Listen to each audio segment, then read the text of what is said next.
জনরোষের মুখে পরিবারের সদস্যদের নিয়ে আওয়ামী লীগ সভাপতি শেখ হাসিনা দেশ ছেড়ে পালিয়ে যাওয়ার ঘটনায় বিপর্যয়ের মুখে বাংলাদেশ আওয়ামী লীগ। দলীয় সভাপতি সরকার থেকে তার পদত্যাগ ও দেশ ছেড়ে যাওয়ার আগে তাদেরকে কোনো ধরনের নির্দেশনা না দেয়া এবং দেশব্যাপী আওয়ামী লীগ নেতা, মন্ত্রী ও সংসদ সদস্যদের বাড়িঘরে হামলার ফলে এমনটি হয়েছে বলে জানিয়েছেন আওয়ামী লীগের নিচু সারির কিছু নেতা। নজরানা চৌধুরী রিপোর্ট। প্রধানমন্ত্রীর পদ থেকে পদত্যাগের পর দেশ ছেড়ে পালিয়ে যাওয়ার আগ পর্যন্ত আওয়ামী লীগ সভাপতি শেখ হাসিনা দলীয় নেতাকর্মীদের কোনো ধরনের আভাস দেননি। ফলে রাজনৈতিক দল ও কর্মী হিসেবে নিজেদের করণীয় নিয়ে কোনো কিছুই বুঝে উঠতে পারছে না তারা। নাম প্রকাশে অনিচ্ছুক আওয়ামী লীগের কেন্দ্রীয় উপকমিটি ও ঢাকা মহানগরের কিছু নেতা এনটিভিকে এমনটিই জানিয়েছেন।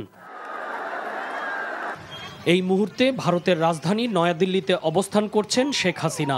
সেখান থেকে তিনি লন্ডনে যাওয়ারও চেষ্টা করছেন। এদিকে শেখ হাসিনার ছেলে সজীব ওয়াজেদ জয় ভারতীয় এক টেলিভিশন চ্যানেলে দেয়া সাক্ষাৎকারে জানিয়েছেন তার মার আর রাজনীতিতে ফেরার সম্ভাবনা নেই।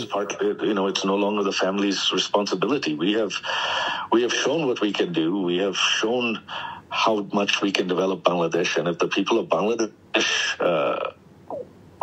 aren't willing to stand up for that, if they're willing to let this violent minority seize power, then well, people get the leadership they deserve. দলের কেন্দ্রীয় নেতারাও আত্মগোপনে চলে গেছেন। ফলে মাত্র 1.5 মাস আগে হীরক জয়ন্তী পালন করা বাংলাদেশের অন্যতম বৃহৎ রাজনৈতিক দল বাংলাদেশ আওয়ামী লীগ পড়েছে চরম সংকটে।